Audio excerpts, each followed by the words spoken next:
च सवेशं परमं हवै मंगलम्। आध्यात्मिक जैन रामायण पर हमारा स्वाध्याय चल रहा है। इसमें हमने राम, सीता, लक्ष्मण और जटायु ये भक्ति करते थे, जिनेंद्र भगवान का गुणगान करते थे, दंडक वन में नाना स्थलों पर भ्रमण करते रहे। मुनिराज श्री को आहार दान के बाद जाना ये सम्यग्दृष्टि जटायु और उसकी प्रतिपालना करते थे। एक स्थान से दूसरे स्थान पर जाते थे। कुछ दिन बाद यदि देखे तो शरद ऋतु, वर्षा काल समाप्त हो गया और शरद ऋतु आ पहुंची। एक दिन लक्ष्मण को ऐसा भाव हुआ कि मैं वन भ्रमण के लिए जाऊं। वो अपने बड़े भ्राता रामचंद्र जी से पूछ करके कि मैं वन भ्रमण के लिए जाना चाहता हूँ, कृपया आप आज्ञा करें तो मैं जा सकता हूँ। तो बड़े भ्राता ने स्वीकृति दी। फिर क्या हुआ, वो धीरे धीरे जंगल में आगे जा रहे थे और वन की शोभा को निहार रहे थे अकेले अकेले। लेकिन वन में कुछ एक सुगंध आई। वे सोचने लगे, यह सुगंध किसकी है? लंका के राक्षस वंशी विद्याधरों का अधिपति रावण था और रावण की एक बहन जिसका नाम था चंद्रनखा। चंद्रनखा का विवाह खरदूषण के साथ हुआ था, जो पाताल लंका में रहता था। और रावण के शंबुक और सुंद नाम के, रावण के शंबुक और सुंद नाम के दो भांजे थे। वो शंबुक सूर्यास्त खड़क के लिए साधना करना चाहता था और वो महाभयानक वन के अंदर चला गया।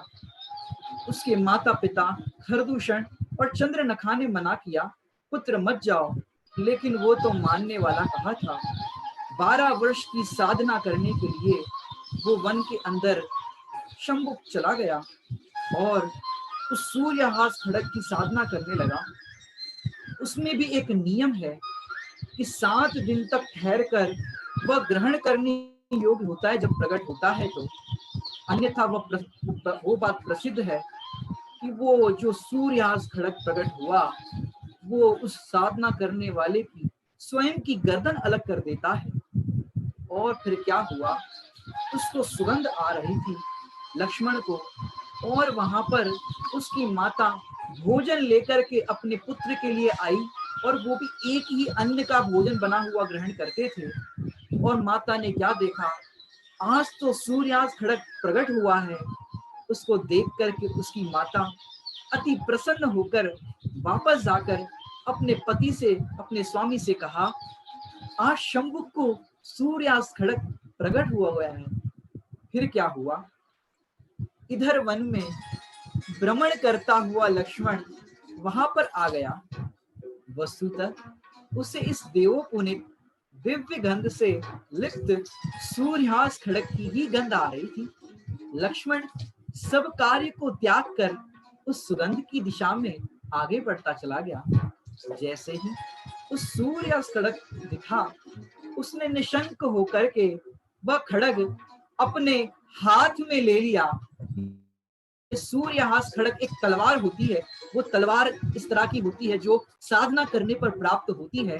तो वो साधना करने पर सूर्यास्त खड़ग माने तलवार वहां पर आकाश में झूलने लगी। और क्या हुआ, और उसकी तीक्ष्णता को परखने के लिए लक्ष्मण ने वो तलवार को उठाया और उसे पास ही में खड़े बांसों के एक स्तंभ अर्थात झुरमुट पर चलाया उस तलवार को।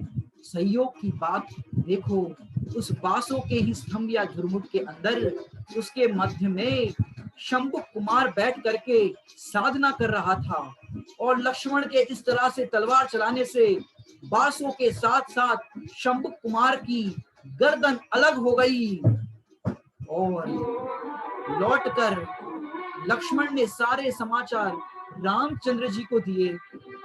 उधर उसकी माता चंद्रनखा जब उसके लिए भोजन लेकर के आई तो उसने देखा उसके पुत्र का सिर कटा हुआ। अरे मेरे पुत्र, तुझे किसने मारा? और वो पुत्र को इस तरह की दशा देख करके मूर्छित हो गई। कुछ समय बाद होश आने पर वो चिल्ला करके विलाप करने लगी, अहो मुझ पापनी ने पूर्व होम में किसी बालक को मारा होगा, अतः मेरा ही बालक मर गया। और वो विलाप करने के बाद वह अत्यंत क्रोधित होकर अपने पुत्र के हत्यारे को मारने के लिए उठी। और वह राम लक्ष्मण को देखते ही उसका प्रबल क्रोध समाप्त हो गया और उसके मन में राम लक्ष्मण को देख करके काम वासना के परिणाम जागृत हो गए। वह मन सोचने लगी, इन दोनों में से जो मुझे चाहे मैं उसका सेवन करूंगी। वह एक वृक्ष के नीचे बैठ करके रोने लगी। सीता जी को दया आई, उसके मन में दया आई उसके प्रति, उसका हृदय भीग गया। उसे सीता जी धैर्य बंधाया कि हे स्त्री, तू शोक मत कर। राम ने उनसे पूछा कि तू कौन है और क्यों रोती है? उसने बताया, हे पुरुषोत्तम, मेरी माता तो मर चुकी है, मुझे कुछ पता नहीं, तब मैं तो बालिका थी। फिर मेरे पिता भी उनके शोक में आकुलित होकर के वे भी मर गए। अब मैं मरने की इच्छा से इस वन के अंदर आई हूँ। भयानक वन में भटक रही हूँ, परंतु क्या करूं, अब तक मुझे किसी भी वन्य पशु ने नहीं खाया। मेरे पापों का नाश हुआ कि मुझे आपके दर्शन हुए, अतः आप मुझे स्वीकार कीजिए। राम लक्ष्मण दोनों भाई उसके ऐसे लज्जा रहित वचन सुनकर के मौन हो गए। उसने जान लिया इन दोनों के चित्त निष्काम है। तब उसने एक गहरा श्वास लेकर छोड़ करके उसने कहा, मैं जाऊं? तो राम लक्ष्मण दोनों ही बोले, जो तेरी इच्छा हो सो करो। वह अत्यंत क्रोधित होकर के शीघ्र अपने पति के पास चली गई। चंद्रनखा अपने पति खरदूषण के पास चली गई। देखो, पुण्य पाप के उदय का फल किसी दूसरे ने 12 वर्ष तक तप करके जिस खड़ग माने तलवार को सिद्ध किया, वह लक्ष्मण के हाथ में बिना प्रयास के ही आ गई। सत्य है, संसार में संयोग, वियोग, जीवन, मरण, लाभ, अलाभ मुख्यतः देखा जाए तो पुण्य पाप के उदय अनुसार ही रहती है। बाहर की परिस्थितियों का अनुकूल अथवा प्रतिकूल मिलना भी अपने ही पुण्य पाप के उदय अनुसार होता है। यद्यपि कर्म अपने पर निर्भर करता है, यह तो बात हुई पुण्य पाप के फल की। यद्यपि कर्म अपना फल अवश्य देता है, तथापि यह लेने वाले पर निर्भर करता है कि वह कर्म कम ले या ज्यादा ले अथवा बिल्कुल भी ना ले। अज्ञानी जीव उसका फल लेता है, उसको भोगता हुआ अनुभव करता है, इसलिए अज्ञानी सुखी दुखी होता है। जबकि ज्ञानी फल नहीं लेता, अर्थात कर्म फल के साथ स्वयं को नहीं जोड़ता, अतः वह कर्म को फल को भोगता नहीं, अतः वह कर्म के फल को मात्र ज्ञाता दृष्टा रूप से जानता ही है। पाताल लंका अर्थात अलंकारोदय नगर वापस पहुंचकर चंद्रनखा ने अपने पति से कहा, हे नाथ, मैं प्रतिदिन अपने पुत्र को देखने के लिए वन में जाती थी, सो आज भी गई तो मैंने वहां अपने पुत्र का मस्तक कटा हुआ भूमि पर पड़ा देखा। उसे गोद में लेकर जैसे ही विलाप करने लगी, वैसे ही जिस पापी मेरे शंभुक को मारा था, उसने मेरे साथ दुराचार करना चाहा और मेरी भुजाएं पकड़ ली। किसी पूर्व पुण्योदय से ही मैं अपने शील को बचाकर मुश्किल से यहाँ आ सकी हूँ। चंद्रनखा के ऐसे वचन सुन करके खरदूषण अत्यंत क्रोधित हुआ। उसने अपने मित्रों से विचार विमर्श करके तत्काल रावण के पास एक दूत भेजा और स्वयं अत्यंत अभिमान पूर्वक अपने 14,000 सैनिकों के साथ वह दंडक वन में आ पहुंचा।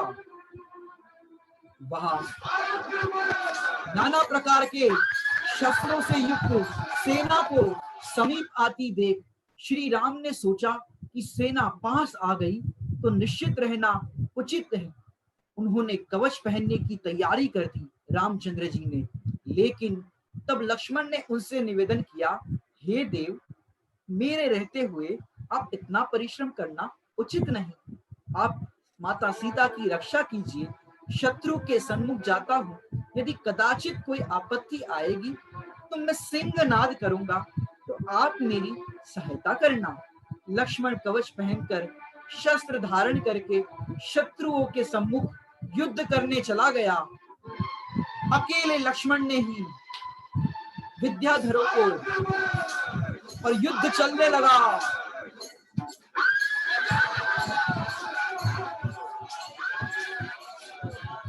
अकेले लक्ष्मण ने ही विद्याधरों को उस सेना के बाणों के द्वारा इस प्रकार रोक दिया जिस प्रकार कि संयमी मुनिराज आत्मज्ञान द्वारा विषय को रोक देते हैं। उसी समय खरदूषण की सहायता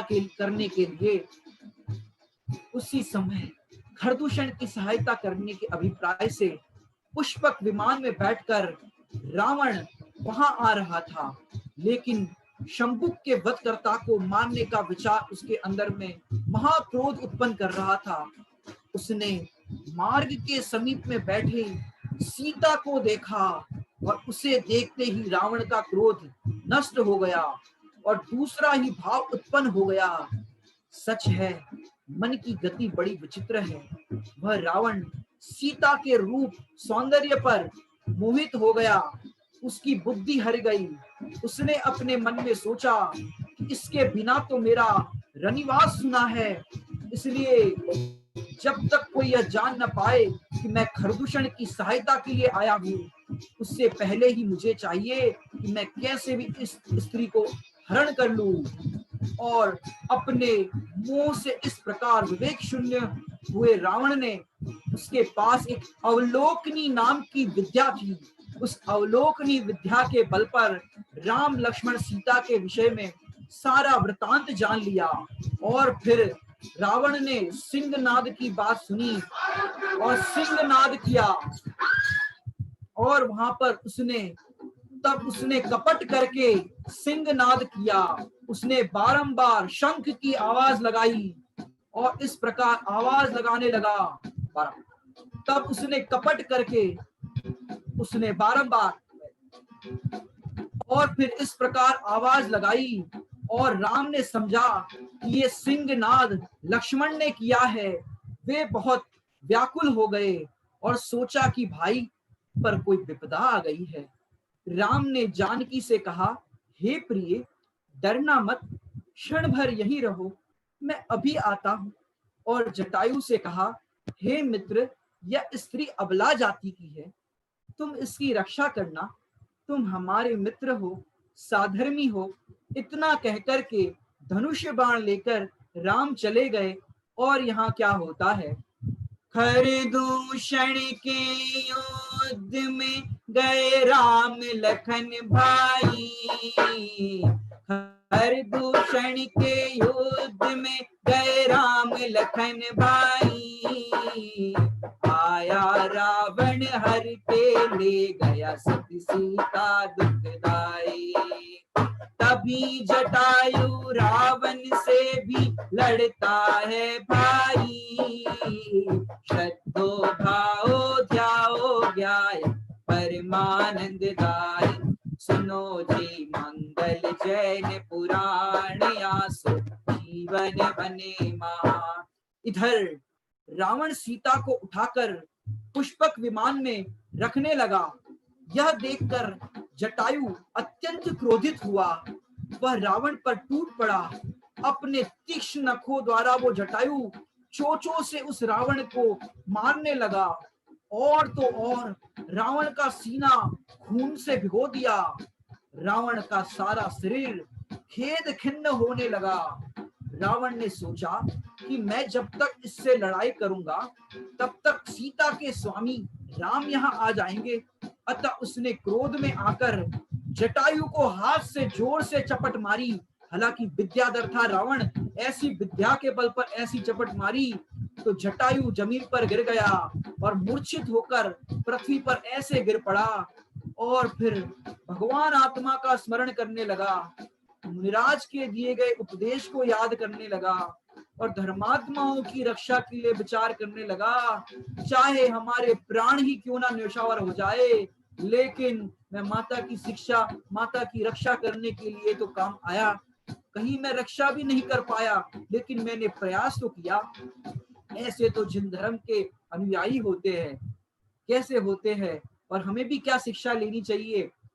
जिन धर्म तेरा संजामरम, जिन धर्म तेरा संजामरम, तेरी रक्षा में प्राण भी तज देंगे हम रहे ना रहे इसका कुछ गम नहीं, हम रहे ना रहे इसका कुछ गम नहीं, तेरा नाम अमर आज कर देंगे हम। जिन धर्म तेरा संजामरम, तेरी रक्षा में प्राण भी तज देंगे हम। आपको आनंद आ रहा है कि नहीं आ रहा? रागी को देव को गुरु को धर्म तज, प्रीत रागी प्रभु को भजेंगे हम। सिर कटे तो कटे पर इनके सिवा, सिर कटे तो कटे पर इनके सिवा, सिर कहीं पे भी नहीं झुकाएंगे हम। जिन धर्म तेरा संजामरम, तेरी रक्षा में प्राण भी तज देंगे हम। खोटे उदय गुरु को सिर कभी नहीं झुकाना, सिर्फ वीतरागी प्रभु को अपना मस्तक झुकाना। और क्या कहते हैं, अन्याय अनीति अभक्ष भक्षण, यही दुर्गति जाने के ही लक्षण। अन्याय अनीति अभक्ष भक्षण, यही दुर्गति जाने के ही लक्षण। प्राण जाने पर भी सेवन इनका स्वप्न में भी ना करेंगे हम। जिन धर्म तेरा संजामरम, तेरी रक्षा में प्राण भी तज देंगे हम रहे ना रहे इसका कुछ गम नहीं, हम रहे ना रहे इसका कुछ गम नहीं, तेरा नाम अमर आज कर देंगे हम। और हम क्या करेंगे, को निज प्राण समझ कर हम रक्षा में तत्पर रहेंगे हम। प्राण जाए तो भी शील रतन, प्राण जाए तो भी शील रतन, अपना कहीं नहीं खोएंगे हम। जिन धर्म तेरा संजामरम, तेरी रक्षा में प्राण भी तज देंगे हम। और वस्त्र कैसे पहनेंगे, वस्त्र ऐसे धारेंगे हम अहो, वस्त्र ऐसे धारेंगे हम अहो, जासुसील की रक्षा होती हो। सती अंजना मैना आदि के, सती अंजना मैना आदि के, अकलंक निकलंक आदि के आदर्शों को फिर से दिखाएंगे हम।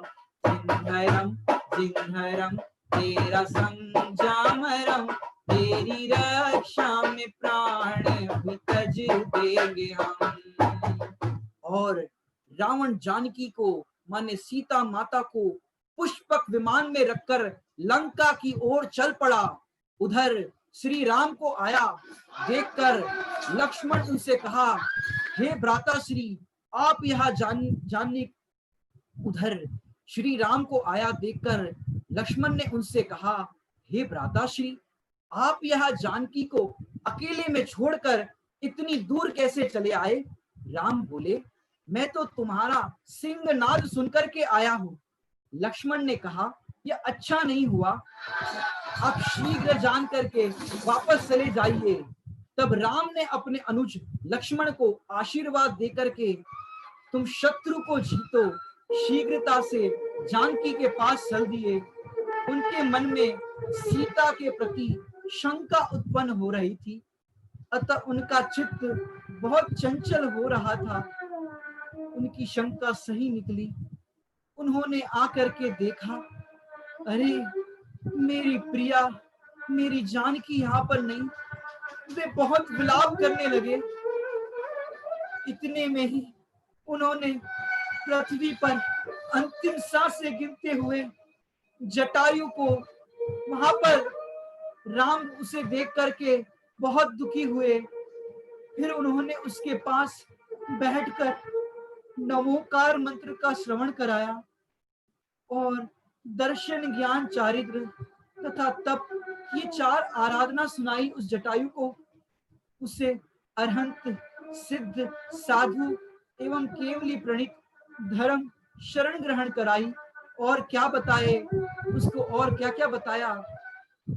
धर्मात्मा निकट हो, चर्चा धर्म सुनावे, वो सावधान रखे, गाफिल हो न पाओ। त्यागो आहार पानी, औषध विचार अवसर, टूटे नियम न कोई, दृढ़ता हृदय मिलाओ। देखो, सम्यक दृष्टि राम अपने दुख को भूलकर उस पक्षी की समाधि में सहायक हो गए। श्रावक व्रत को धारण करने वाला वह गिद्ध पक्षी श्री राम के अनुग्रह से समाधि मरण करके स्वर्ग में देव हुआ, जो परंपरा से मोक्ष जाएगा। 5वें स्वर्ग के अंदर वो जटायु देव हुआ और परंपरा से मोक्ष में जाएगा। श्री राम यद्यपि ज्ञानी थे, तथापि चारित्र मोह के अधीन होकर वे महाशोकवंत होते हुए सोचने लगे, अहो बड़ा आश्चर्य है कि मैं संसार का स्वरूप जानने के बाद इसी प्रकार दुखी हो रहा हूं। ऐसे महापुरुषों को भी पूर्वोपार्जित अशुभ कर्मोदय से दुख होता है, ऐसा जानकर सदैव जिनवर के द्वारा प्रतिपादित धर्म बुद्धि हो जाओ। और यद्यपि रावण जानता था कि यह कार्य योग्य नहीं, तथापि काम के वशीभूत होकर वह सब कुछ भूल गया था। महासती सीता स्वयं को पर पुरुष द्वारा हरी गई जानकर बहुत विलाप करने लगे। उधर क्या हुआ, खरदूषण के शत्रु विराधिप नामक विद्याधर ने लक्ष्मण को खरदूषण से अकेले ही युद्ध करते देखकर सोचा, ये लक्ष्मण तो महापुरुष है, इससे अपने स्वार्थ की सिद्धि हो सकती है। अतः उससे अपने अनेक शूरवीरों के साथ आकर लक्ष्मण से कहा, मैं तो आपका भक्त हूँ। लक्ष्मण ने विराधित से कहा कि घबराओ नहीं, हमारे पीछे खड़े हो जाओ। तदंतर वह विराधित विद्याधर अपने शत्रु को खरदूषण को योद्धाओं से लड़ने लगा और लक्ष्मण और खरदूषण में महायुद्ध हुआ और क्रोधित होकर के तलवार हाथ में लेकर लक्ष्मण पर टूट पड़ा। तब लक्ष्मण ने सूर्यहास खड़ग से खरदूषण का सिर काट फेंका। इसके बाद खरदूषण के सेनापति दूषण ने विराधित को रहित करना चाहा, किंतु लक्ष्मण ने उसे बाणों के द्वारा घायल कर दिया और वह जमीन पर गिर गया और उसकी तत्काल मृत्यु हो गई। तत्पश्चात लक्ष्मण ने खरदूषण की सेना को विराधत को सौंप दी। इसके बाद लक्ष्मण अपने अग्रज श्री राम के पास वापस आए तो उन्होंने देखा कि राम जमीन पर मूर्छित पड़े हैं और माता सीता भी वहां उपस्थित नहीं है। लक्ष्मण को विजयी जानकर के रामचंद्र जी प्रसन्न तो हुए, लेकिन अरे हमारी जानकी कहाँ गई पता नहीं, और हरण करके कोई लेके गया अथवा मेरी सीता को कोई सिंह खा गया, कुछ पता ही नहीं चला। लक्ष्मण ने राम को अनेक प्रकार से धैर्य बंधाया। भ्राता, उसी समय राम ने विशेष प्रकार की आवाज सुनी और लक्ष्मण से पूछा, यह किसकी आवाज है?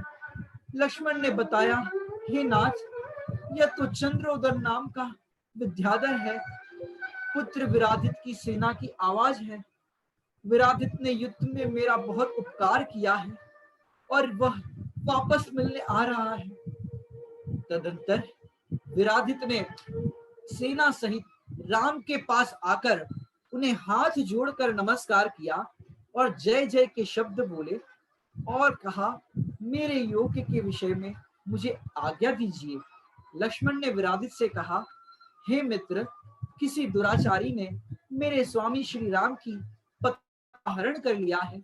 यदि कदाचित उसके वियोग में इन्होंने अपने प्राण त्याग कर दिए तो जान लेना कि मैं अग्नि में प्रवेश कर जाऊंगा, अतः उचित उपाय करो। विराधित ने अपने मंत्रियों से कहा, हे मंत्रियों, जहां भी इन पुरुषोत्तम का स्त्री रत्न हो वहां से उसे प्रयत्न करके खोज करके लाओ, चाहे जल में हो, थल में हो, या आकाश में हो, या नगर में हो, किसी ग्राम में हो। यदि तुमने यह कार्य सिद्ध कर दिया तो तुम्हें मनवांछित फल देंगे। उधर विमान में सीता को बैठाकर आकाश में जिस मार्ग से रावण जा रहा था उसी मार्ग पर रत्नजटी नामक एक विद्याधर भी जा रहा था।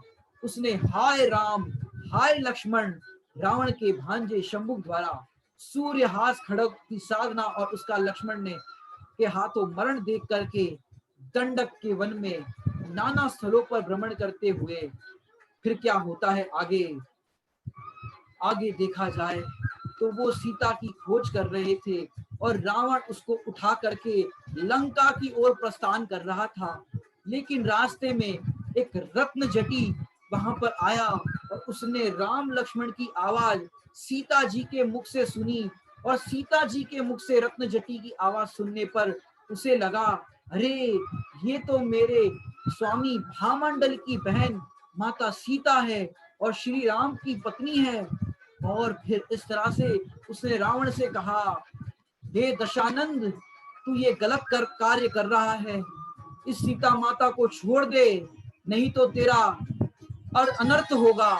और इस तरह से माता सीता को वो ले जाना चाहता था और तो और उसने रत्नजटी की विद्याएं छीन ली और विद्याएं छीन करके उसको जमीन पर पटक दिया और रत्नजटी जमीन पर पटका हुआ पाया गया। और फिर धीरे धीरे वो लंका की ओर बढ़ने लगा। और फिर क्या हुआ, वहां पर रानियां उस खरदूषण की मृत्यु पर ऊंचे स्वर में विलाप करने लगी। चंद्रनखा अपने भाई रावण की गोद में लेटकर जोर जोर से रोने लगी। रावण ने उसे धैर्य बंधाया, हे बहन, तू धैर्य रख, जिसने तेरे पति को मारा है शीघ्र ही मैं उसे मारूंगा। रावण को उदास और चिंतित देख करके मंदोदरी ने कहा, जो आप कहो सो मैं कहूं, चिंता छोड़ो और प्रसन्न हो जाओ। तब उसने मंदोदरी से सब बात बताई। फिर कहने लगा कि मैं तो बलवान हूं, चाहूं तो बलात् तो सीता का सेवन कर सकता हूं, परंतु मैंने अनंत वीर केवली के पास यह नियम लिया था कि जो पर नारी मुझे नहीं चाहेगी उसका मैं बलपूर्वक सेवन नहीं करूंगा। मंदोदरी को रावण विह्वल जानकर सीता के पास गई और सीता को मंदोदरी अनेक प्रकार से समझाने लगी, लेकिन सीता ने उस किसी की बात नहीं सुनी। लेकिन रावण की चक्रवर्ती सी संपदा सीता के लिए तृण से भी जघन्य थी। जैसे जल में कमल अलिप्त रहता है, वैसे ही सीता अलिप्त रही। अगले दिन प्रातः के समय विभीषण ने सीता के रोने की अत्यंत करुण आवाज सुनी। उसने मन में सोचा, ये कौन सी स्त्री है। तब उसने स्वयं सीता के पास जानकर पूछा, तू कौन है। सीता ने कहा, हे भाई, मैं मिथिला के राजा जनक की पुत्री, विद्याधरों के राजा भामंडल की बहन और अयोध्या के राजकुमार श्री राम की पत्नी हूँ। राजा दशरथ मेरे ससुर है और लक्ष्मण मेरे देवर है। एक दिन लक्ष्मण युद्ध के लिए गए और मेरे स्वामी भी मुझे वन में अकेली छोड़ करके अपने भाई की मदद के लिए चले गए। मुझ अकेली को पाकर इस दुष्ट रावण ने मेरा हरण कर लिया। हे भाई, मेरे बिना मेरे स्वामी अपने प्राण त्याग देंगे, अतः मुझे शीघ्र ही उनके पास भेज दो।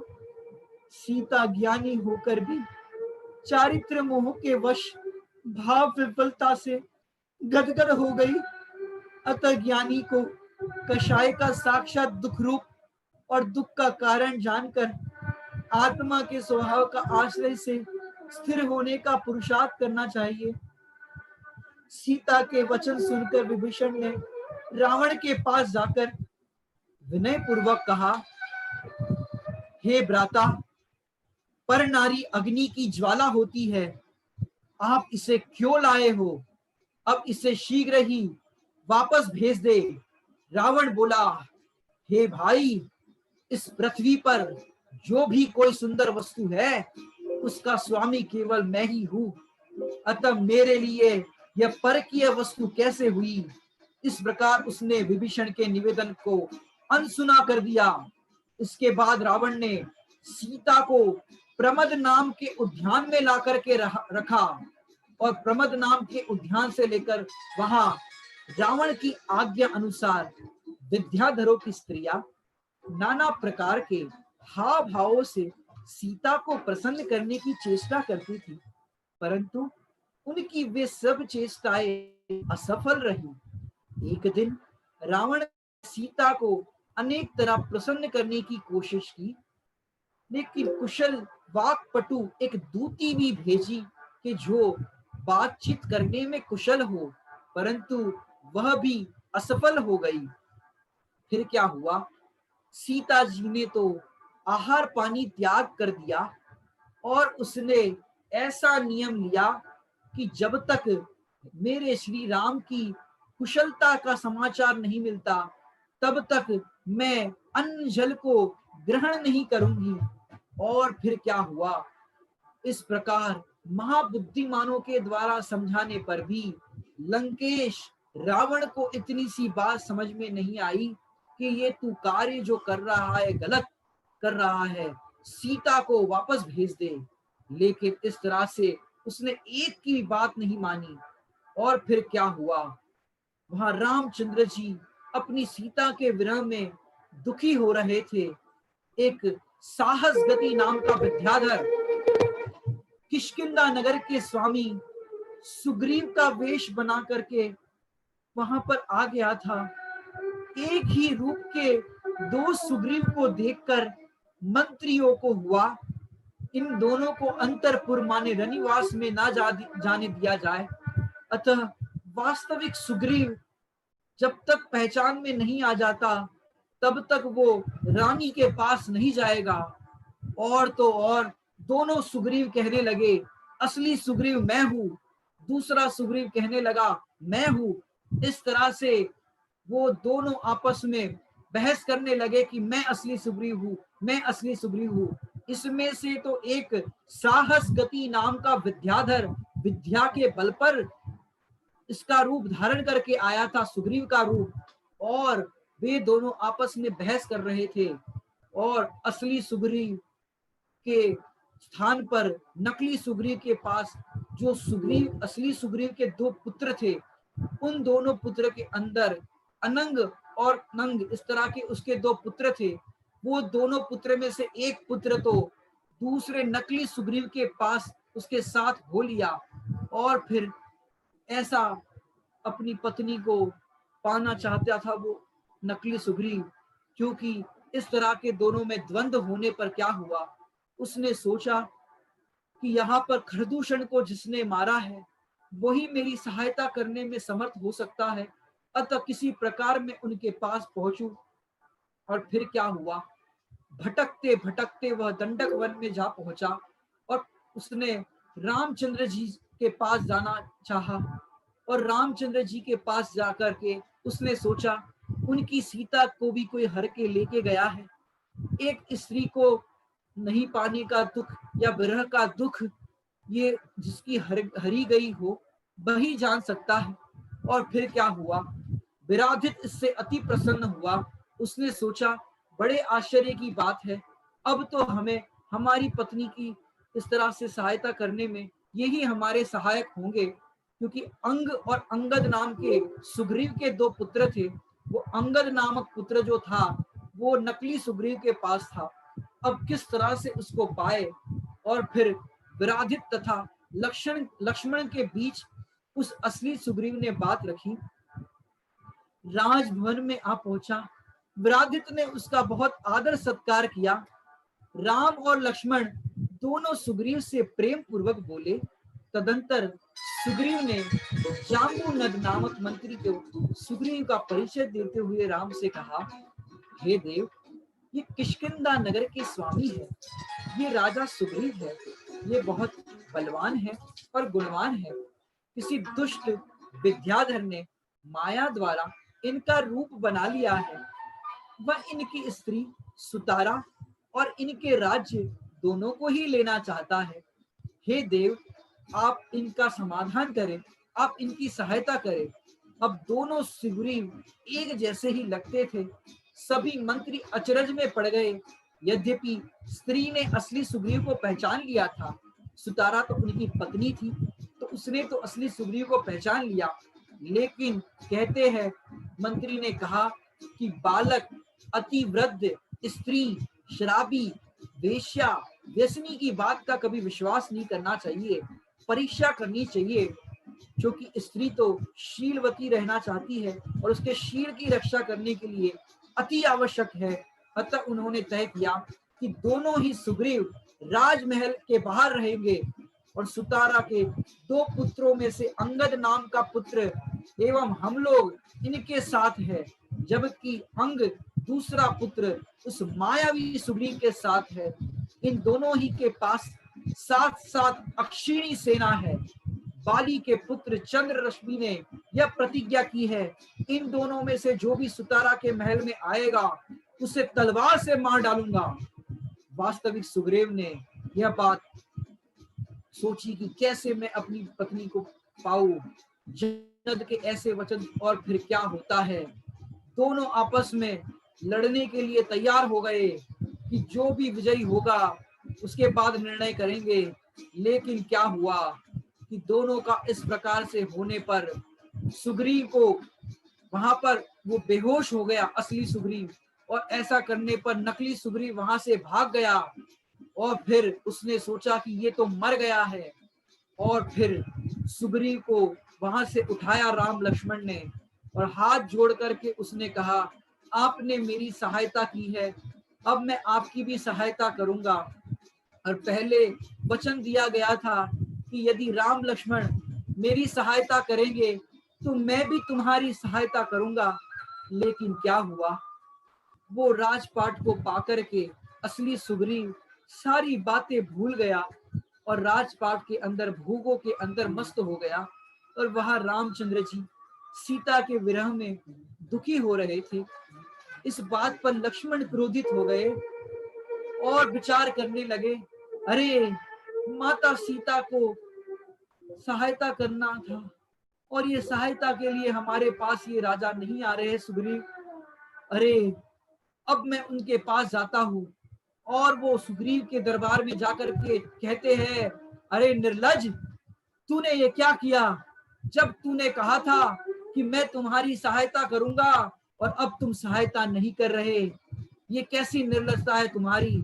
और फिर वो उनको हाथ जोड़ करके सुग्रीव कहने लगा, अरे मैं भूल गया था, अब मैं आपकी सहायता करने के लिए तत्पर हूँ।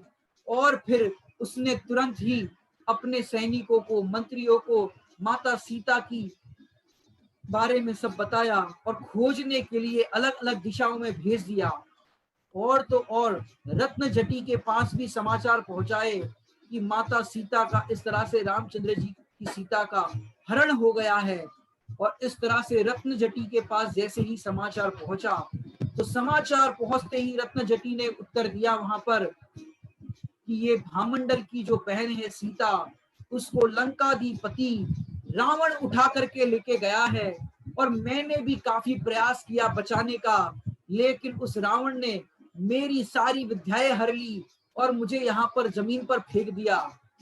और फिर उस रत्न जटी को लेकर के रामचंद्र जी के पास लाया गया और रामचंद्र जी को बताया कि रत्न जटी ने कि रावण लंकाधिपति आपकी सीता को हर के लेके गया है और मैंने उसे बचाने का प्रयास किया, लेकिन इस प्रकार मेरी विद्याओं को भी हर लिया गया। रामचंद्र जी ने उसे गले लगा दिया और अति प्रसन्न हुए, कम से कम पता तो चला कौन लेकर के गया है। और फिर कहा उसको कि मंत्रियों तैयार हो जाओ, सैनिकों तैयार हो जाओ, अब हम रावण के पास जाकर के अपनी सीता को लेकर के आएंगे। तब लोगों ने कहा, स्वामी आप जानते हो लंकाधिपति से सीता को वापस लाना कितना कठिन है। वो लंकाधिपति के पास इतनी विद्याएं हैं, इतना सब कुछ उसके पास है, उसके पास मायावी कोट बने हुए हैं, अब उससे हम कैसे रक्षा करेंगे। और फिर रामचंद्र जी ने कहा, लेकिन मुझे तो अपनी सीता किसी भी कीमत पर चाहिए। अन्य मंत्रियों ने, राजा ने कहा, आपको अन्य कन्याओं के साथ विवाह कर देंगे। उसने कहा, हमें उनसे प्रयोजन नहीं, हमें तो अपनी सीता चाहिए। तो उन्होंने कहा, इसको बचा, आपकी सीता को लाने में और विभीषण को समझाने में, क्योंकि विभीषण तो अनुव्रती श्रावक है, जो रावण का भाई है, यदि उसका भाई उनको समझाएगा तो रावण समझ जाएगा। लेकिन यदि आपकी सीता को लाना है तो उसको लाने में एक ही महापुरुष समर्थ है। वो कौन है? वो है हनुमान जी। तो रामचंद्र जी ने पूछा, ये हनुमान जी कौन है? वो हम आपको आगे की कथा में बताएंगे। ओम नमः सिद्धेभ्य।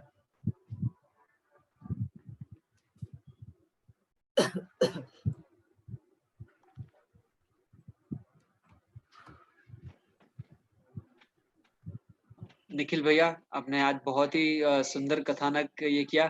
बहुत सारी भ्रांतियां हमारी, बहुत सारी भ्रांतियां थी जो और बहुत सारे प्रश्न भी लोगों के मन में अभी होंगे जो हम जानना चाहते हैं कि फिर क्या स्वर्ण सोने का हिरण भी था क्या? क्या सुपर्णखा की नाक भी कटी थी क्या?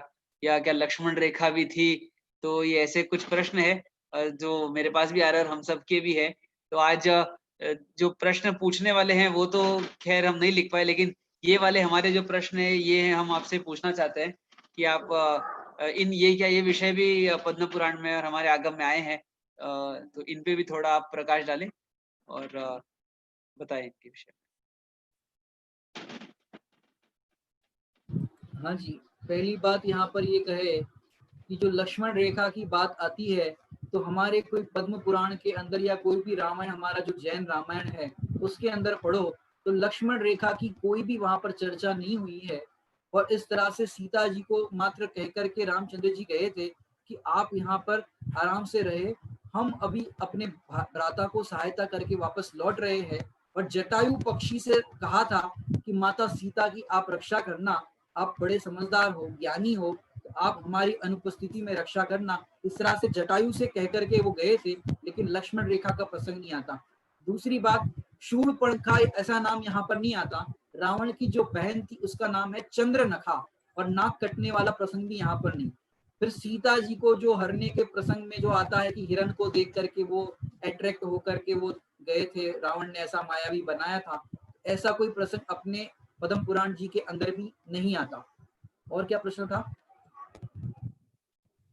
बस ये 3 मेजर प्रश्न मेरे पास थे। किसी और के पास अगर कोई और प्रश्न हो, कुछ और भ्रांतियां हो तो वे पूछ सकते हैं।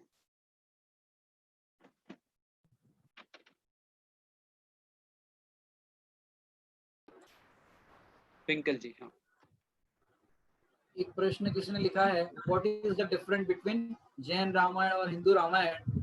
हालांकि आप जब जैन रामायण पढ़ोगे और हिंदू रामायण पढ़ोगे तो दोनों के बीच में डिफरेंशिएट कर पाओगे, क्योंकि बहुत सारी भ्रांतियां हैं, बहुत सारी चीजें जो हमने प्रारंभ करते हुए ही बताया था। जैसे रावण को कहते हैं राक्षस, राक्षस जैसा कहते हैं, बल्कि वो राक्षस वंशी था, माने उसके वंश का नाम राक्षस था।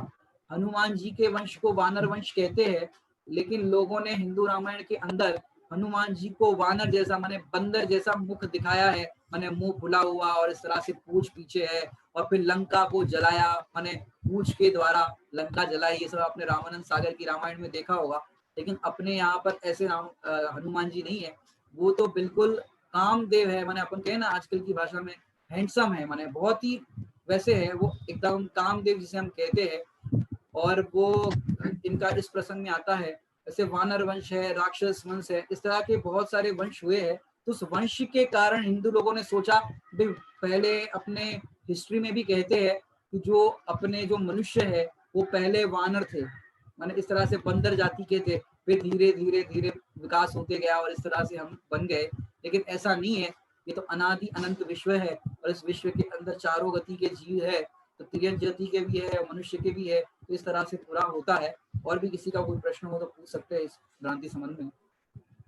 वो सुग्रीव का भाई बोलते हैं ना जुड़वा है, तो वो दोनों सेम दिखते थे, वो सेम है कि वो तो अलग अलग भाई है? वो सुग्रीव का रूप धारण करके आया था, माने जो साहस गति नाम का विद्याधर था, वो जो सुतारा नाम की सुग्रीव की जो पत्नी थी उसको हरना चाहता था, क्योंकि वो बहुत सुंदर थी।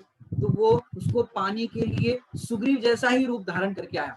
माने आपने फिल्मों के अंदर डबल रोल देखा होगा, हीरोइन को पाने के लिए वो डबल रोल कर जो होते हैं, वो कहता है कि मैं हूँ, वो कहता है कि मैं हूँ। अब असली को पहचाने कैसे कि असली सुग्रीव कौन है? तो इस तरह का वहां पर प्रसंग बना।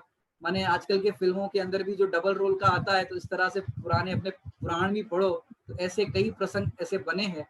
तो वो सुग्रीव का रूप धारण करके आया था, हालांकि उसको फिर इस तरह से रामचंद्र जी द्वारा दोनों के रूप को खुलासा हो गया था। और किसी का प्रश्न? एक और प्रश्न है लंका के विषय में।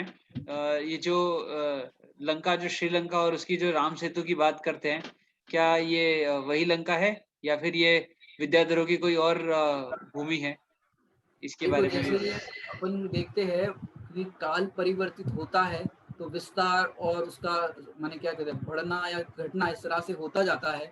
जैसे सम्यक शिखर जी भी अपन जो कहते हैं, तो जिस स्थान पर भी सम्यक शिखर जी बना हुआ है, क्या वही स्थान से ही मोक्ष गए होंगे? क्या लगता है आप लोगों को? जिस स्थान पर अपन अर्घ्य चढ़ाते हैं भगवान का, तो वो उसी स्थान से मोक्ष गए होंगे, क्योंकि सम्यक शिखर जी उस तरफ आप विचार करो, जिस चौथे काल की हम बात कर रहे हैं, तो कितने कितने विशाल होंगे पर्वत।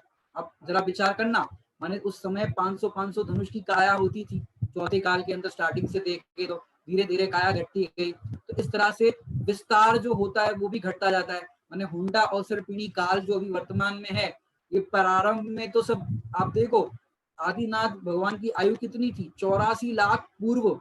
एक पूर्व के अंदर 56 लाख करोड़ वर्ष होता है। अब इतना सोचो, एक पूर्व 56 लाख करोड़ वर्ष, तो इतना वर्ष माने इतना लंबा उसका रेशियो होता है। तो आप विचार कर सकते हो, हर चीज घटती आई। आजकल देखो, मोबाइल के चार्जर पहले इतने बड़े बड़े आते थे, अब मोबाइल के चार्जर की लीड भी घटने लग गई, छोटे छोटी लीड आने लग गई। तो हर चीज के अंदर हर चीज कम होने लगी है। तो ये हुंडा अवसर पीढ़ी का ही प्रभाव है। तो ये सब जो चीजें कहते हैं लंका या श्रीलंका, तो भैया ये मुनि श्रुवत भगवान के काल की घटना है। अब विचार करना, 4 तीर्थंकर हो गए, 24 तीर्थंकर, अब इतना टाइम में कितना परिवर्तन हो गया। मैंने लंका का श्रीलंका कहो या मुंबई कहाँ पर थी और कहाँ गुजरात था, कहाँ क्या था, मैंने कितना परिवर्तित हो जाता है। आप खुद समझ सकते हो कि अयोध्या का वर्णन, जो अभी अयोध्या वर्तमान में जो राम का सब चल रहा है ना इशू, राम मंदिर बनाना और ये सब चला इतने सालों से, वो अयोध्या भी कितनी बड़ी होगी जहां पर हमारे तीर्थंकर जन्म लेते हैं। मैक्सिमम तीर्थंकर वहीं पर जन्म लेते हैं। इस बार हुंडा और पीढ़ी के काल के प्रभाव से 4 तीर्थंकर अन्यत्र जन्म लिए, लेकिन अयोध्या में जन्म लेते हैं। तो विचार करो वो अयोध्या नगरी कितनी बड़ी होगी, अभी अयोध्या कितनी छोटी है। जैसे अलग अलग प्रसंग आपको देखने मिलेंगे। अभी वर्तमान में जो है वास्तव में वो उतना ही नहीं है, हो भी सकता है नहीं भी हो सकता, लेकिन बहुत बड़ा विस्तार है इसका, तो आप विचार कर सकते हैं। और कोई प्रश्न? हाँ, विद्याधर और भूमि गोचरी में क्या फर्क है? भूमि गोचरी जो होते हैं वो भूमि पर गमन करते हैं, इसलिए भूमि गोचरी। और विद्याधर जो होते हैं वो विद्याओं के बल पर आकाश में भी गमन कर सकते हैं, जैसा रूप धारण करना हो वैसा रूप धारण कर सकते हैं। माने मंत्र वाली विद्या होती है। आजकल अपन जो जादू वाले सीरियल देखते हैं ना, माने एक चुटकी बजाए तो गायब हो जाते हैं और इस तरह से जो करते हैं, तो ये सारी विद्याओं का कमाल होता है। विद्याओं के बल पर यहाँ अपना चाहे कि हमें उस पर्वत पर जाना है तो ये विद्याओं के बल पर तुरंत पहुंच जाते हैं। माने रावण के पास जो विद्या थी, अब मैं प्रश्न ही पूछ लेता हूँ जिससे आप लोग का प्रश्नोत्तर भी हो जाएगा, और किसी का कोई प्रश्न हो वो भी पूछ लेना। प्रसंग आया तो पूछता हूँ मैं प्रश्न। रावण ने सीता का हरण करने के लिए ये एक विद्या का प्रयोग किया था। रामचंद्र जी और सीता जी दोनों साथ में थे, लक्ष्मण जी युद्ध करने गए थे। किस विद्या के बल पर उन्होंने ये पूरा वृतांत जाना कि ये सीता जी माने लक्ष्मण जी वहां से सिंहनाद करेंगे और यहाँ से रामचंद्र जी को पता चला तो वो जाएंगे, तो कौन सी विद्या के बल पर रावण ने जाना था? ये प्रश्न है मेरा।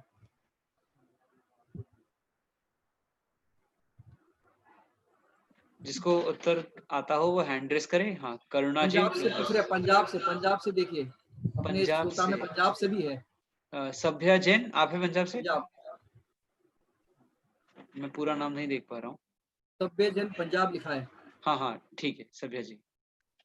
हाँ जी, अवलोकनी विद्या। बहुत सुंदर उत्तर दिया। अवलोकनी विद्या माने अवलोकनी विद्या के माध्यम से अवलोकन कर सकते हैं कि क्या इनका घटना घटी है, क्या वृतांत है। तो इस तरह से अवलोकनी विद्या का प्रयोग किया था उन्होंने और सारा वृतांत जान लिया। मैंने सोचो सामने वाले का वृतांत जानने के लिए ऐसे अवलोकनी विद्या होती तो उनको पता चल जाता है कि क्या होता है।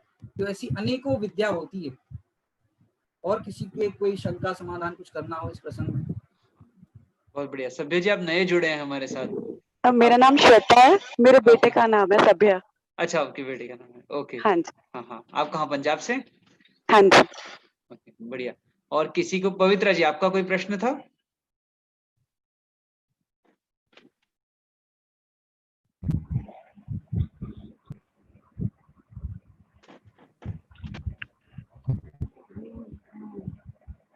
हाँ हाँ हेलो, आवाज आ रही है? बोलिए। हाँ, मतलब रामचंद्र जी को जो 14 वर्ष का वनवास मिला था, जो उन्होंने स्वयं ने मतलब निश्चित किया था, तो वास्तव में 14 वर्ष का था या कुछ कम था या ज्यादा था? ये आपका बहुत सुंदर अच्छा प्रश्न है। 14 वर्ष का वनवास था या ज्यादा था? तो मैं आपको बताना चाहूंगा, रामचंद्र जी की जो आयु थी लगभग 16 या 18,000 वर्ष थी। कितने? 16 या 18,000 वर्ष। ये आपको अगली बार जब कथा होगी तो प्रॉपर आयु बता दूंगा, 16 या 18 इतना कंफर्म है। तो इतने 18,000 वर्ष की आयु, जब शादी हुई थी उसके बाद ही वो वनवास के लिए निकल गए थे, बराबर। और जब वापस वो अयोध्या लौटते हैं, माने ये यहाँ से रावण को मार करके और वापस लौटते हैं, तब तो लव और कुश की भी शादियां हो जाती, माने जो लवणा कुश बोलते हैं, लवणा कुश इस तरह से नाम है उनके, तो वो उन दोनों पुत्रों की भी शादी हो जाती है। तो विचार करना ये कितना होगा लंबा काल। मैंने वनवास 14 वर्ष का तो लोक में कहते हैं, लेकिन अगर आप कैलकुलेशन भी करना चाहे, क्योंकि महापुरुषों की आयु बहुत बड़ी होती है, तो अगर अपन देखें जैसे 100 वर्ष की आयु हो तो 25 साल अपन समझ सकते हैं कि इस तरह से बालक युवा इस तरह से रेशियो निकाल कर देख सकते हैं। तो इस तरह से उनकी आयु बहुत बड़ी थी देखा जाए तो इस तरह से 14 वर्ष का तो लोक में कहते हैं, लेकिन ऐसे तो बहुत बड़ा ये काल था उनका।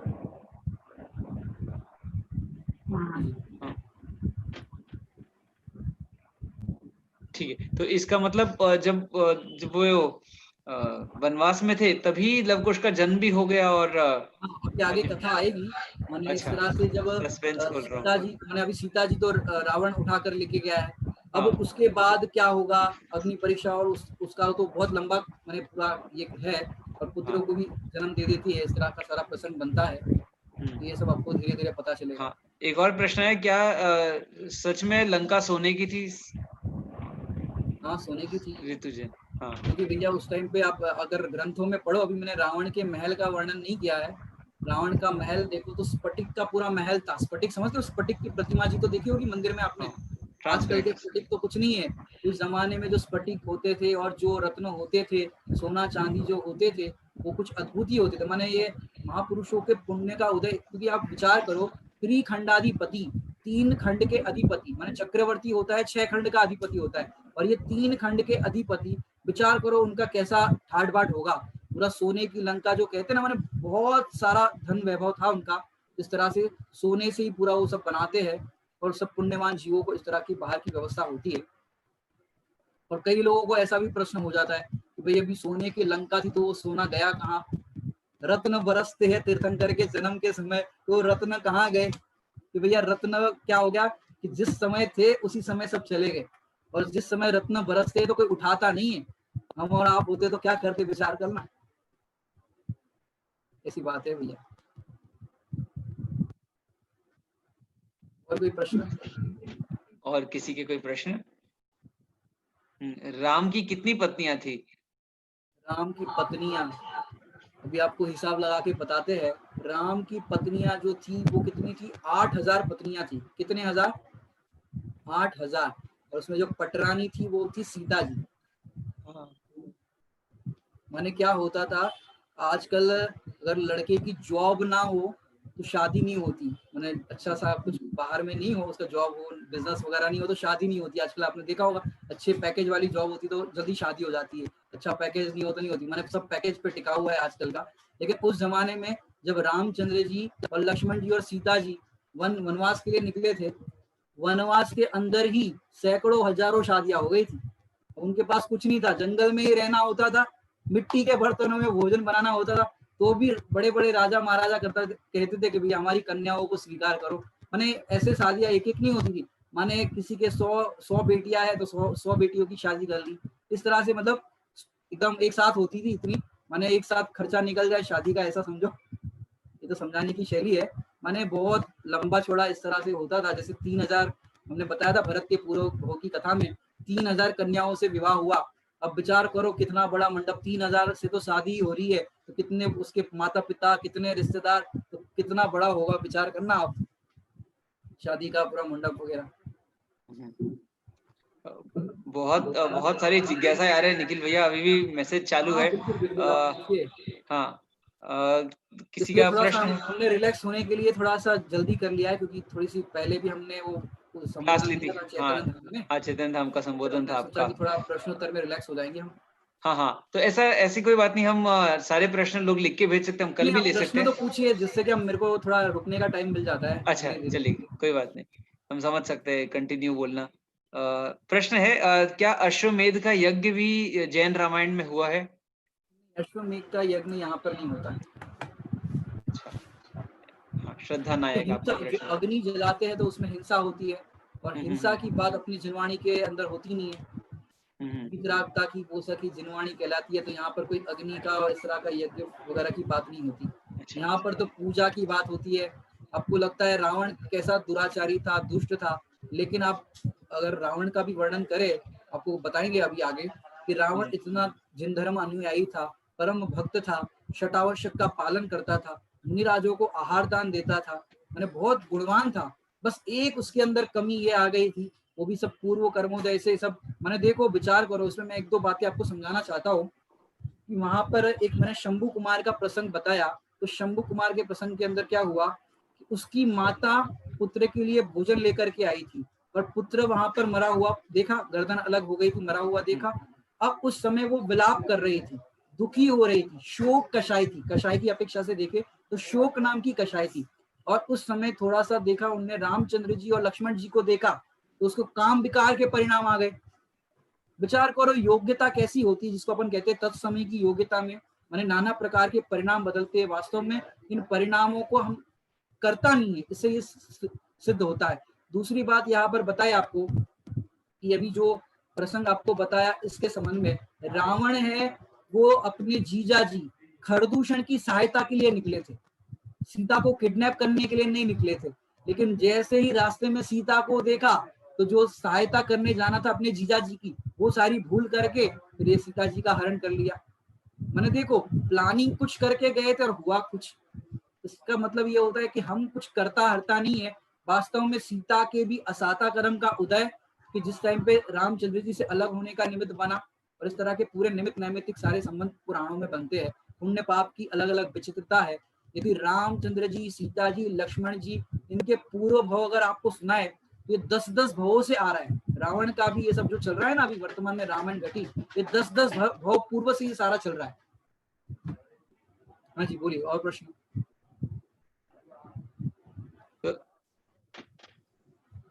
प्रश्न है, राम की अगर 8000 पत्नियां थी तो वे क्या वे मर्यादा पुरुषोत्तम थे? हाँ बिल्कुल थे। अच्छा, क्योंकि किसी ने कहा है कि तुमने तो सुना एक ही पत्नी थी तो इतनी सारी शादियां की तो फिर भी पुरुषोत्तम, मर्यादा पुरुषोत्तम थे। हाँ तो उनका ये मर्यादा पुरुषोत्तम माने इनको इसलिए मर्यादा पुरुषोत्तम कहा गया कि आगे जो अग्नि परीक्षा का प्रसंग बनेगा या जो कुछ भी, मतलब सीता को छोड़ देते हैं वन के अंदर, धोबी का जो अपवाद होता है, वे धोबी की स्त्री कोई पराये के पास रह करके आई थी, पर ऐसे ही सीता माता रावण के यहाँ 6 महीने रह करके आई, तो ये अपवाद हुआ कि उनके यहाँ रह करके आई तो वो अशुद्ध हो गई। इस तरह का लोक में अपवाद होगा। तो रामचंद्र जी ने अपनी पत्नी को जानते थे ये पवित्र है, फिर भी ऐसा जानते हुए भी सीता जी को वन के अंदर ऐसे छोड़ दिया, तो इस कारण से उनको मर्यादा पुरुषोत्तम कहा गया कि उन्होंने अपनी पत्नी की भी, माने जो राजपद पर वो थे उस पद का उन्होंने निर्वाह किया। अपनी पत्नी को भी, मतलब उन्होंने ये नहीं देखा कि ये मेरी पत्नी है तो फिर मैं उनको छोड़ दूं या इस तरह से। ये माने राज आज्ञा, राज जो होता है राजा, उसके लिए पहले प्रजा होती है, इस कारण से वो मर्यादा पुरुषोत्तम कहलाए। मैंने आपने देखा होगा पुराणों में या हिस्टोरिकल सीरियल के अंदर एक राजा की अनेकों पत्नियां होती है, लेकिन एक पत्नी या एक स्त्री के अनेकों पति होंगे ऐसा नहीं होता। एक राजा की अनेकों पत्नियां होती है, इस तरह का पूरा होता है। और इसका भी कारण आपको बताए कि क्या होता है। जैसे चक्रवर्ती 96,000 रानियों से विवाह करते, मैंने 96,000 शादियां उनकी होती है, तो उनको ज्यादा कोई विषय आसक्ति हो ऐसी बात नहीं है। चक्रवर्ती को होता क्या है, जब वो विजय यात्रा के लिए निकलते हैं तो रास्ते में अनेकों राजाओं के पास जाते, माने जब निकलते हैं विजय यात्रा के लिए तो रक्त की एक बूंद तक नहीं बहती। सामने से आकर के सभी राजा उनका स्वागत करते हैं और फिर धन सामग्री देते हैं, साथ साथ कन्या रत्न भी भेंट करते हैं और उनका विवाह कराते राजा। और होता क्या है, ये राजनीति है। यदि आप हिस्टोरिकल सीरियल वगैरह देखो, महाराणा प्रताप वगैरह देखो, तो वहां पर अकबर ने भी संधिया करी थी कि जैसे क्या होता है कि अगर वो इस समझो इस राज्य की कन्या से विवाह करेगा तो आगे क्या होगा कि वो राजा अकबर पर आक्रमण नहीं करेगा। क्यों आक्रमण करेगा तो अपनी बिटिया ही विधवा हो जाएगी। एक राजनीति भी इस तरह की होती है कि भविष्य में वो राजा हम पर आक्रमण ना करे, इस तरह से उनकी कन्याओं से विवाह हो गया, इस तरह से वो चलता रहता है। और दूसरी बात, चक्रवर्ती का एक प्रयोजन ये भी रहता है कि पूरे 6 खंड के अंदर दिगंबर मुनिराज निर्विघ्न रूप से अपने आहार विहार की चर्या करते रहे, कोई विधर्मी ना रहे। मलेच्छ खंड वाले भी फिर जिन धर्म को पालन करने लग जाते हैं, ऐसा पूरा आता है। बहुत ही सुंदर स्पष्टीकरण। और इसी के साथ आज लगभग हमने बहुत सारे प्रश्न ले लिए। एक और अंतिम प्रश्न आया है, बस ये ले लेते हैं। यदि जैन रामायण पढ़नी हो तो कहाँ पढ़ा जा सकता है, क्या पढ़े? देखो भैया, जैन रामायण पढ़नी हो तो 3 वॉल्यूम है पद्म पुराण जी के, मतलब मूल जो रविशेन आचार्य ने लिखी है वो 3 वॉल्यूम की बहुत मोटी मोटी पुस्तक है। वो जिनवाणी का आप स्वाध्याय कर सकते हैं और उसके बाद उसी को पढ़ करके कई विद्वानों ने उसको वचनिका के नाम से सरलीकरण करके हिंदी भाषा में, क्योंकि वो बड़ा जो पद्म पुराण जी है उसके अंदर संस्कृत श्लोक भी है और फिर हिंदी अनुवाद भी है, और वचनिका के अंदर सिर्फ हिंदी होता है। तो रामायण के ऊपर भारत में बहुत से कवियों ने, बहुत से विद्वानों ने कलम चलाई है। तो आपको बहुत सारा माने स्वाध्याय करने के लिए ग्रंथ बहुत सारे अवेलेबल है। आप अपनी योग्यता अनुसार जो भी रामायण का स्वाध्याय करना चाहे तो विद्वानों के भी समझो आप पढ़ना चाहे तो दौलत राम जी ने भी वचनिका लिखी है रामायण के ऊपर, उसका भी आप स्वाध्याय कर सकते हैं। और 3 वॉल्यूम जो है पद्म पुराण जी के मूल, उसका भी आप स्वाध्याय कर सकते हैं। चलिए निखिल भाई, आज बहुत ही सुंदर कक्षा हुई थी। आज फ्राइडे है, तो अब हम सैटरडे और संडे 2 दिन प्रैक्टिकल जर्नलिज्म की क्लास नहीं होगी। फिर पुनः मंडे से हम दोबारा यहाँ से हमारी जो कथानक है इसको यहाँ से और आगे की तरफ लेकर चलेंगे। मैं आशा करता हूँ सभी को बहुत ही रुचि आ रही होगी और बहुत सारे सवाल होंगे जो हम अभी भी वो सारे कुछ सवाल आपके आंसर नहीं हुए होंगे, पर कोई बात नहीं, आप फिर मंडे को आइए, यहाँ से कथा हम और आगे की तरफ सुनेंगे और समझेंगे। निखिल भैया, आप कथा का वो भूल तो नहीं जाओगे कहाँ तक हम आए हैं। यहाँ पर रत्न जटी रामचंद्र जी लक्ष्मण जी के पास आए हैं और फिर वहां पर ये सब विचार का विमर्श कर रहे हैं कि सीता माता को वापस कैसे लाए। रामचंद्र जी कह रहे हैं हम तो किसी भी तरह लेकर के आएंगे, और सब मना कर रहे हैं। लेकिन फिर अंतिम उत्तर ये आता है कि बचाने के लिए, वहां से लाने के लिए एक महापुरुष समर्थ है, वो है हनुमान जी। अब वो प्रश्न करते हैं ये हनुमान जी कौन है। तो वो हनुमान जी कौन है ये हम आपको मंडे को बताएंगे। तब तक के लिए जय जिनेन्द्र। जिनवाणी स्तुति कर लेते हैं और इसके बाद सभा का विसर्जन करेंगे। हे देवी तेरी वंदना मैं कर रहा हूँ, इसलिए चिंतामणि प्रभु है सभी वरदान देने के लिए।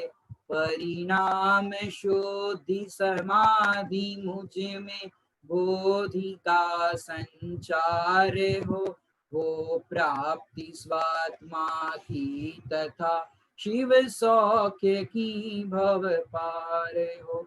जावाणी के ज्ञान से सूझे लोकालोक, सो वाणी मसक नमो सदा देते हूँ भो।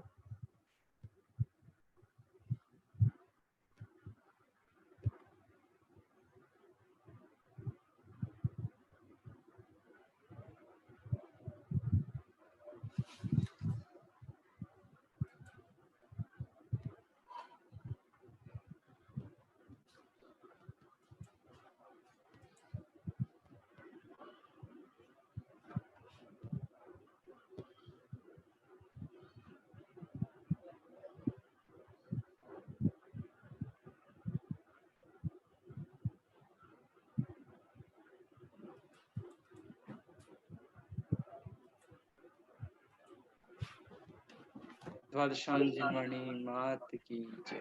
सनातन दिगंबर जैन धर्म की जय।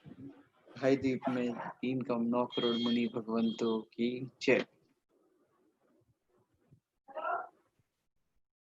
चलिए आज सभा यही विसर्जन करते हैं और फिर पुनः मंडे के दिन हम यहीं से आगे कंटिन्यू करेंगे। और अगर जैसे निखिल भैया ने बताया, अगर कोई भूल जाए कहानी तो YouTube पर अवेलेबल है, आप जाके दोबारा सुन सकते हैं और अपने दोस्तों में और सब में भी फॉरवर्ड कर सकते हैं। कुछ लोग आज ही जुड़े हैं, उनका कहना है हमारी पहले की कहानी मिस हो गई है, तो वे सब YouTube पे पूरे सीक्वेंस में है, आप वहां सुन सकते हैं। पूरा आप सुनेंगे तो ही आपको समझ में आएगा। ठीक है, चलिए निखिल भैया विसर्जन करें। जय जिनेन्द्र।